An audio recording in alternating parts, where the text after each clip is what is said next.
né? Vou repetir mais uma vez. O tema da nossa pregação é o perigo de uma vida dupla. Conta-se uma história de dois jovens, né? Quando eles nasceram, seus pais já eram cristãos. E eles estudavam a Bíblia, esses dois jovens liam a Bíblia, oravam. E eram cristãos. Uma pequena diferença é que um desses jovens, toda vez que ele vinha para a igreja, vinha da igreja, ele tinha uma fraqueza. Ele gostava de tomar umas biricas. Gostava de tomar uma cachaçinha. E sempre ele estava caindo nisso aí. Aí conta a história que Jesus voltou. Jesus voltou e aquele que nunca bebeu bebida alcoólica, Jesus levou ele para o céu, e quando chega no céu, ele perguntou: mas Senhor, por que meu irmão, meu amigo, meu irmão, né? Meu amigo, meu irmão não está aqui no céu? Aí Jesus falou assim: infelizmente ele tinha uma vida dupla, e ele não pediu força ao Espírito Santo para vencer aquele mau hábito, e por isso que ele não está aqui. Então, queridos, o perigo de viver uma vida dupla, porque é muito fácil a gente ser cristão na igreja, é muito fácil a gente estar aqui, né? Muitos aqui dentro da igreja vestem uma capa, né? Mostra uma coisa que não é. Mas Deus quer que a gente seja cristão, principalmente na nossa casa, no nosso lar, na nossa família. Tem muitas pessoas que falam assim, né? Santo de casa não faz milagre. Não faz milagre se ele dá mau testemunho. Mas se ele for um cristão verdadeiro no seu lar, ele faz milagre sim. Faz milagre sim. Vamos abrir a palavra de Deus no livro de Romanos, capítulo 7. Por que isso acontece? Por que acontece as pessoas viverem uma vida dupla, né? Ser uma coisa na igreja, em casa ser outra. Por que acontece isso? A resposta disso nós vamos encontrar lá no livro de Romanos, capítulo 7, versículo 18, até o versículo número 20.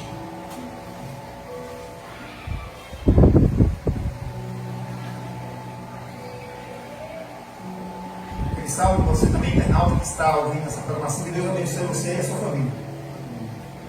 Vamos assim, Romanos 7, 18.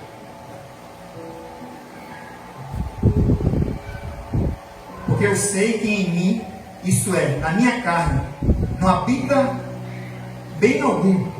Com efeito, o querer está em mim, mas não consigo realizar o bem.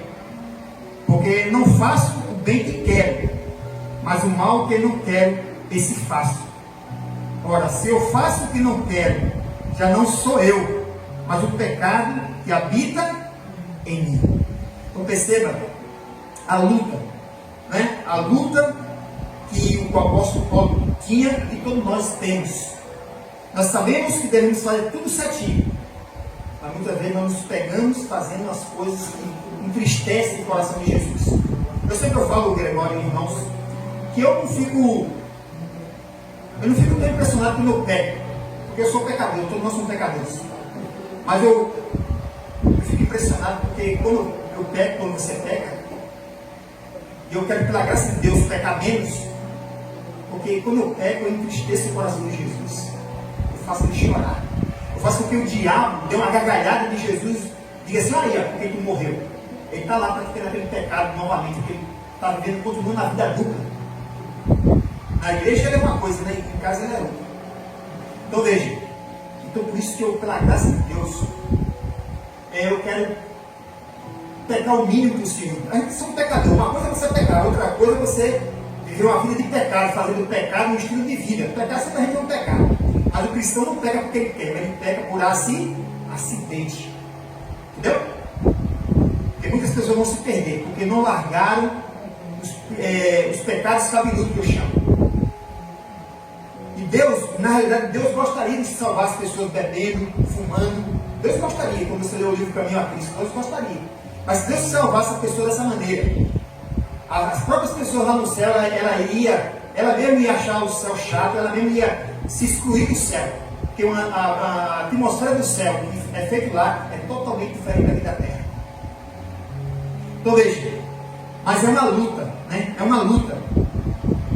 Porque nós temos o quê? A natureza pecaminosa que nós herdamos do quê? De Adão e Eva. E a maior prova que nós temos a natureza pecaminosa, nós podemos ter o exemplo de uma criança. Você pega duas crianças e coloca as crianças para brincar aqui. Né? E aí dá um brinquedo para uma e dá um brinquedo para outra. Daqui a pouco, uma das crianças quer o outro brinquedo da outra. E às vezes espanca outra criança para ficar com outro brinquedo. Porque ela tem a dela, quer o outro. Agora, quem que foi que ensinou isso para ela? Foi o pai e a mãe? Não. Ali você já vê implantar na criança o egoísmo. E aí a natureza pecaminosa na criança. Então, é uma guerra. Todos nós temos. Né? Então, para realmente nós fazermos o mal, não precisa ninguém ensinar. Naturalmente, nós fazemos.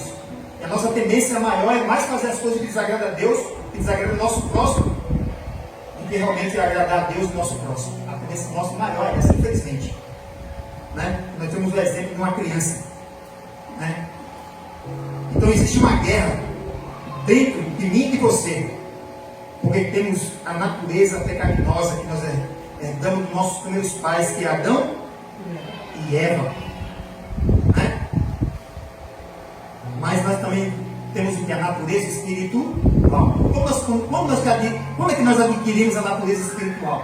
A partir do momento que você começa a orar, ler a Bíblia, quando você se batiza, então você recebe, assim, vamos dizer assim, de uma maneira mais forte, a natureza espiritual. E a natureza que você mais alimentar, essa vai vencer uma a outra. Se você alimentar mais a sua natureza carnal vai vencer a sua natureza espiritual. Mas se você alimentar mais a sua natureza espiritual vai vencer a sua vontade carnal, a vontade carnal de fazer mais as coisas erradas. Então, você alimentando a natureza espiritual, quando vir a tentação, quando vir um problema, que você tiver que fazer o bem, se você alimentar mais o lado espiritual, quando você tiver que fazer o bem para você mesmo, para alguém, se você alimentar mais o seu lado espiritual, então quando vir o momento que você decidir fazer o bem, fazer a coisa certa, você vai fazer o bem, fazer a coisa certa, porque você alimentou mais o seu lado espiritual. Amém? Então existe uma guerra dentro de nós, que somos cristãos, nós queremos ir para o céu. E Deus quer que você alimente mais a sua natureza espiritual, para que você possa vencer a sua natureza carnal. Vamos abrir a palavra de Deus no livro de Romanos, no capítulo, já está aberto em Romanos, vamos ler agora o capítulo 8, o versículo 1, diz assim: portanto, agora nenhuma condenação há para os que estão em Cristo Jesus, que não anda segundo a carne, mas segundo o Espírito. Amém? Então, para quem está em comunhão com Cristo, não há nenhuma condenação. Porque eles andam o quê? De acordo com o Espírito de Deus. Eles andam, veja o versículo 9. Veja o versículo 9. Vós, porém, não estáis na carne, mas no Espírito, se é que o Espírito de Deus habita em vós. Mas se alguém não tem o Espírito de Cristo, esse tal não é ele. Então precisamos ter o quê? O Espírito Santo conosco. Então nós vencemos realmente as paixões da carne, só pode ser através do Espírito, ou seja, alimentando o nosso lado espírito, algo que nós recebemos quando a gente começou a ler a Bíblia, quando nós se batizamos. Então o diabo, ele não quer que nós oramos, ele não quer que nós lemos a Bíblia, nossa própria natureza também não quer. Então existe uma guerra que nós travamos com nós mesmos e com as forças invisíveis. Olha, irmãos, se você pudesse ver como que nós somos disputados cada dia. A guerra. Do lado de Jesus nos chamando para estar do lado dele. Do outro lado, o diabo e seus anjos fazendo querendo que a gente não esteja do lado de Deus. Eu estava conversando com o pastor do carro, e aí estava conversando, ele falou que fiz uma pregação esse dia sobre a Bíblia, e aí conversando, eu falei, pastor, é interessante o que você está falando. Eu vou falar na minha pregação amanhã. No passado, o diabo, ele trabalhou para que a Bíblia fosse queimada. O diabo hoje está permitindo que as pessoas tenham várias Bíblias. Então, entendeu? Ele gosta, ele até fica feliz que as pessoas tenham a Bíblia. Ele está trabalhando para que as pessoas se distraiam com outras coisas, para que a pessoa não leia a Bíblia. Porque aquele que só faz orar, logo deixará de fazer, diz a Ellen White. Aquele que só ora, mas não estuda a palavra, que não examina, como diz o Juninho, é verdade. Jesus falou. É examinar, estudar, realmente entender o que aquele versículo está dizendo. E só passar por outro versículo, como você entender tudo que aquele versículo está dizendo ali. Passagem por passagem, vai explicar aquele versículo que você não entende. Então o diabo hoje está trabalhando para que as pessoas tenham a Bíblia lá, só no Salmo 91 aberta, mas não lê nem o Salmo 91, nem entende o Salmo 91. É isso que o diabo está trabalhando na minha vida, na sua vida, na própria natureza, e ele está colocando muitas distrações, através principalmente da internet, para que a gente só fique perdendo tempo com coisa na internet que não tem nada a ver, que não edifica, para que a gente possa o quê? Não alimentar a nossa natureza espiritual. E se a gente não alimentar o nosso lado espiritual, nós não vamos vencer as paixões da carne, e aí vamos perder a salvação. Eu tenho certeza que ninguém aqui quer perder a salvação. Todo mundo quer ser salvo, todo mundo quer morar no paraíso, todo mundo vai espremer moto, todo mundo vai ser só alegria, paz, felicidade, não vai ter mais prato para ser, vai encher as paciência, vai ser só bênção, vai ser só maravilha no céu. Tenho certeza que todos nós queremos isso, não é verdade? Mas veja, vamos ler ainda a Romanos capítulo 6, versículo 24 agora. Romanos 6, 24. Romanos 6, 24. 23, né? 23, desculpa. 23, eu escrevi errado. Diz a Bíblia aqui. Porque o salário do pecado é desculpa, é 14. Porque eu esqueça a minha vida. É 6, 14. Desculpa. 6, 14. Eu escrevo, eu não entendo a letra. Diz assim. Porque o pecado não terá domínio sobre vós, pois não estáis debaixo da lei, mas debaixo da graça de Deus. Então, se realmente nós cremos na graça de Jesus, se realmente estamos em comunhão com Cristo, o pecado não terá domínio, ou seja, nós não seremos escravos mais do pecado, como nós éramos no passado, como eu era na bebida, na prostituição, nas coisas que o mundo oferece. Mas nós realmente estamos com Jesus, unidos com Cristo, não vamos ser mais realmente dominados pelas paixões da carne. Amém? E também vamos ler. Vamos contar uma história. Por exemplo, por que é importante nós vencermos as paixões da carne? Porque se a gente não vencer com a ajuda do Espírito Santo as paixões da carne, você pode passar por uma tentação, que você tem tentado, cada um é tentado uma coisa diferente. Você pode vencer uma tentação hoje, amanhã, mas qualquer momento você vai cair na tentação. Por exemplo, um exemplo. Comer doce é bom? Sim. Mas se comer demais, não. Então você, por exemplo, você pode vencer um dia, hoje você pode vencer, não comer tanto doce, com a graça de Deus, se você vê pelo Espírito. Mas se você não permanecer no Espírito, você vai o quê? Cair na tentação de comer o quê? Um pacote de doce. Ou seja, se não for através da graça pelo poder de Deus, você nunca vai vencer aquelas tentações que podem, além de fazer mal para a sua saúde, vai tirar você do céu. Por exemplo, outro exemplo. Por exemplo, fazer sexo é bom? Sim. Vai dentro da vontade de Deus. Com a sua esposa, só com uma pessoa só. Não trocar de homem, ou trocar de mulher, ou trocar de roupa, como muitos fazem por aí. Né? Então, muitas coisas, essas coisas, tipo de pecado, de comer demais e fazer sexo direto, fizeram que as pessoas do tempo de Noé fossem afogadas pela água. Entendeu? Então, nós precisamos, pela graça e pelo poder de Deus, vencer o quê? A nossa natureza pecaminosa. Amém?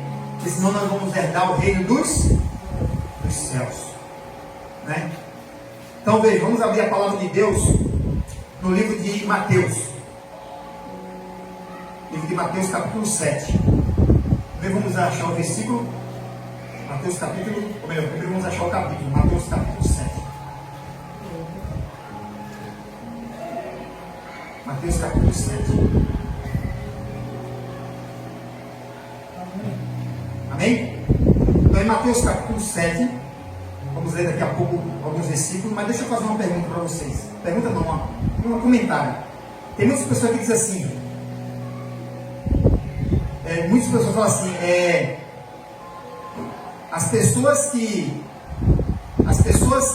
muitas pessoas vão se perder mesmo indo para a igreja.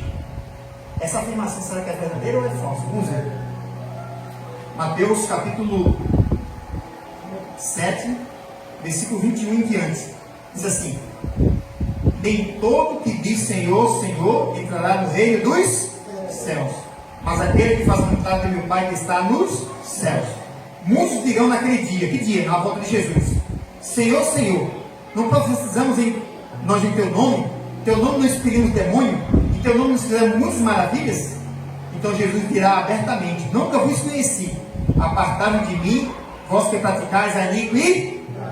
Então, o fato de você estar congregando aqui agora, tá? Aqui a igreja somos nós. O fato de nós estar reunidos aqui não é garantia que nós vamos ser salvos. E tem muitas pessoas que pensam assim, e só o fato de ir num templo bonito, com 20, 30 pessoas, ela vai ser salva. Tem muitas pessoas que não querem congregar num lugar que tem poucas pessoas. Tem gente que está querendo congregar num lugar que tem 20, 40, 100 pessoas. E ela pensa que só por causa disso, só porque frequenta a igreja, vai ser salvo. Mas acabamos de ler agora que não é. Jesus está falando aqui para pessoas que são cristãs, pessoas que estão dizendo Senhor, Senhor, estou louvando a Deus. Pessoas que pregam a palavra. Jesus está falando não é para a pessoa que não é crente, não. Aqui, ó. Ele está falando para os cristãos que frequentam a igreja. Pessoas que dizem que é crente, que dizem que é cristã. Então não é o fato da pessoa só dizer que está na igreja e que vai ser salvo, não. Tem que estar na igreja, mas tem que estar com o coração em Jesus, na palavra. Tem que ver a pessoa está aqui dentro, mas a mente dele está onde? Está pensando ainda ali. Tem que comprar isso, tem que fazer aquilo ainda. Nem terminou o sábado, ela já está querendo fazer um monte de coisa que não deve. Ele está ocupado, está aqui, mas a mente dele está. Tem que ter paz em espírito, irmão. Tem que ter paz, a sua alma tem que estar em paz consigo mesmo e com Deus. E se não está algum problema, nós estamos com problemas. Se a gente estiver aqui e a mente estiver, então com problemas espirituais. Deus não quer isso. Deus quer que eu e você esteja em paz. Amém? Vamos aí abrir a palavra de Deus. Ou melhor, vamos ler agora o versículo 24. Mateus 7, 24. Diz assim: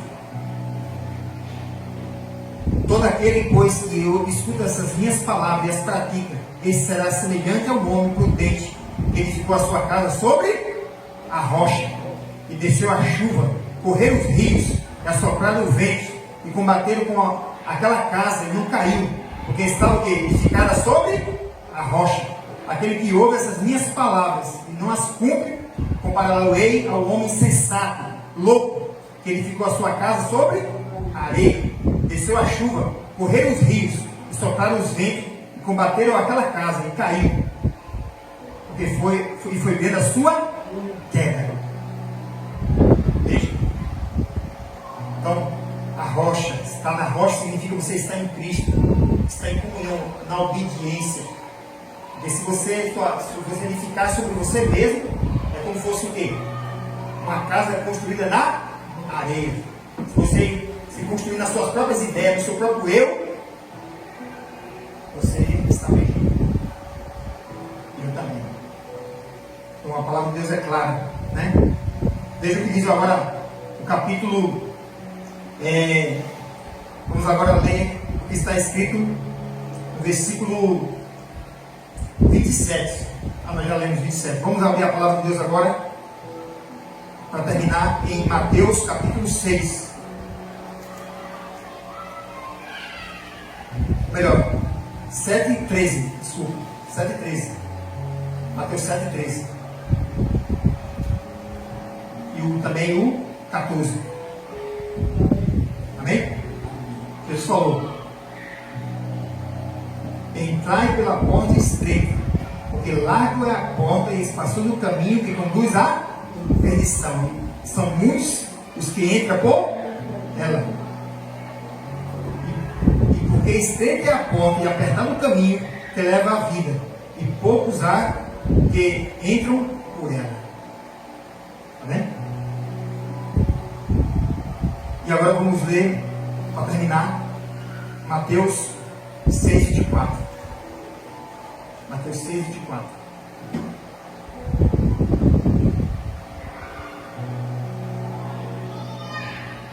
Ninguém pode servir a dois senhores, porque há de odiar um e amar o outro, ou dedicar-se a um e desprezar o outro. Não poder servir a Deus e ao dinheiro ou a mamon.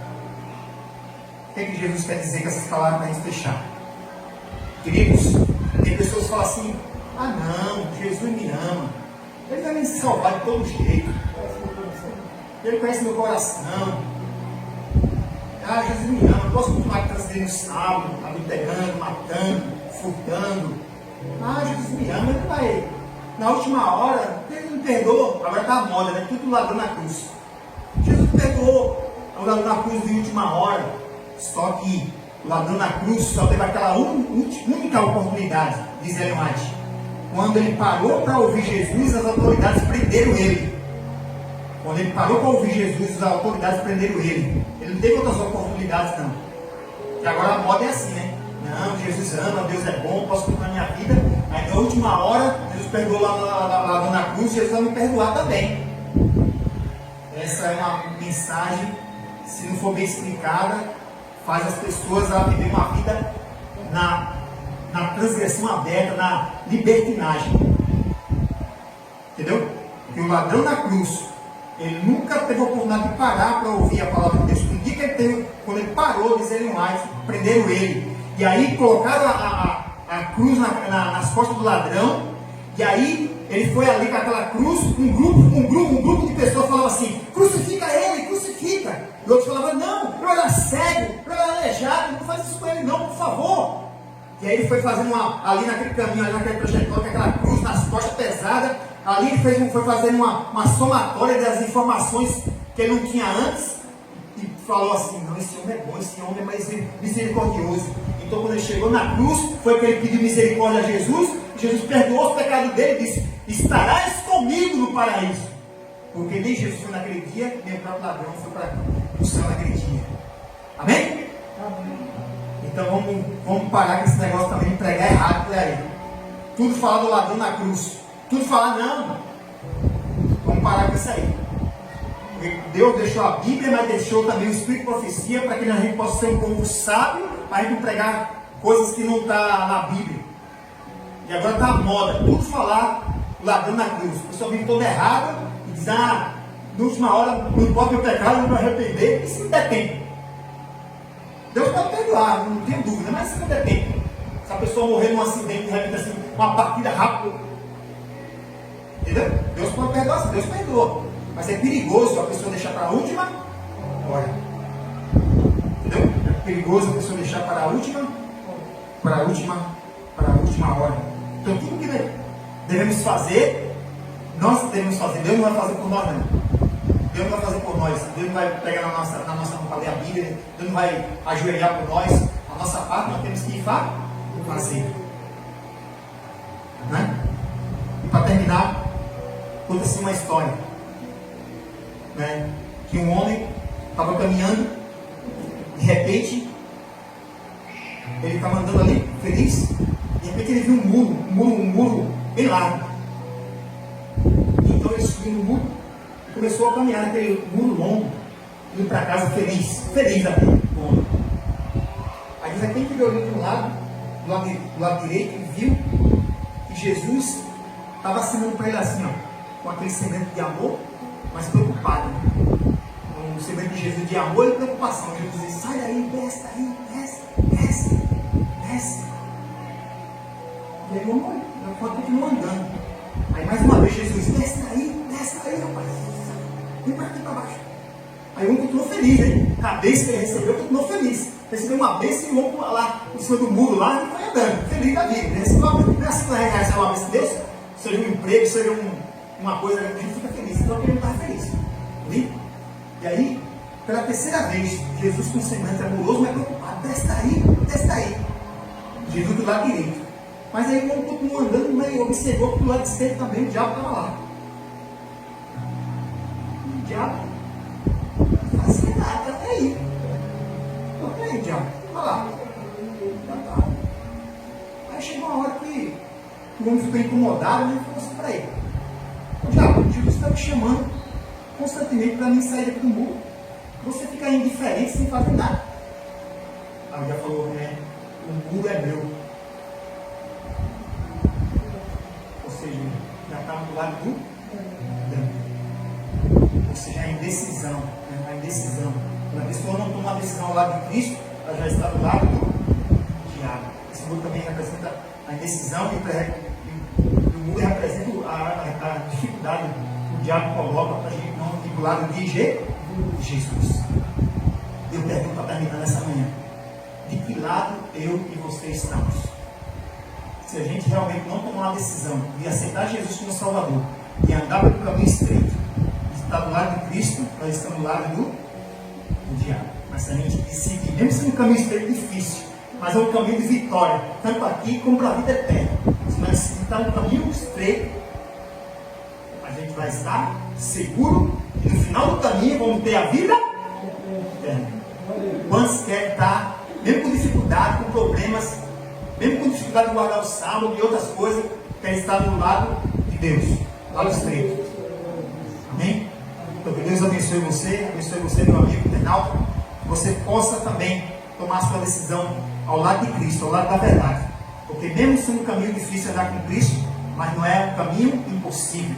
Mesmo com a dificuldade, mas é um caminho de vitória e paz, um caminho que no final vai ter a vida eterna, que é o mais importante, porque não adianta ganhar o mundo inteiro e perder a salva. Que Deus abençoe você e a sua família e a cada um de nós. Amém?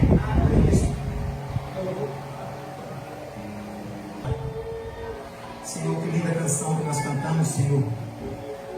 Mas não é fácil eu cumprir a letra desse louvor, mas não é impossível.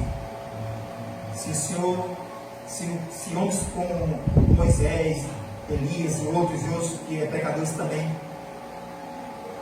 tiveram o privilégio de não somente ver o Senhor, mas ouvir a tua voz. Eles que às vezes a Bíblia apresenta que pecados até piores que a gente fizeram até maiores que o nosso, tiveram a salvação, nós podemos também, sim.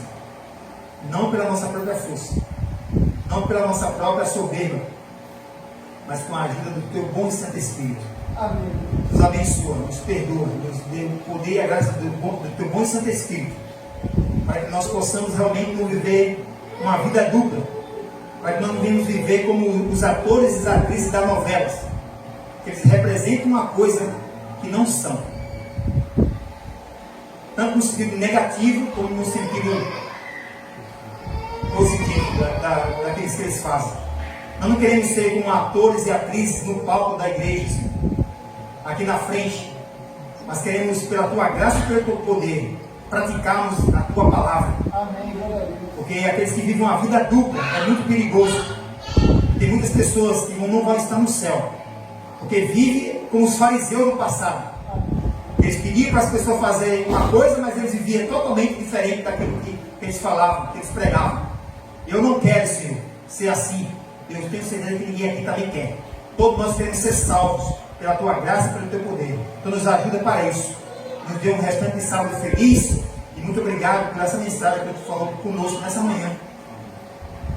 E nos ajuda hoje e sempre para que nós sejamos fiel a ti. Em nome do Senhor Jesus. Amém, Senhor. Amém? Então que Deus abençoe você e a mim, que nós possamos também ser praticantes da palavra de Deus, em nome de Jesus. Amém.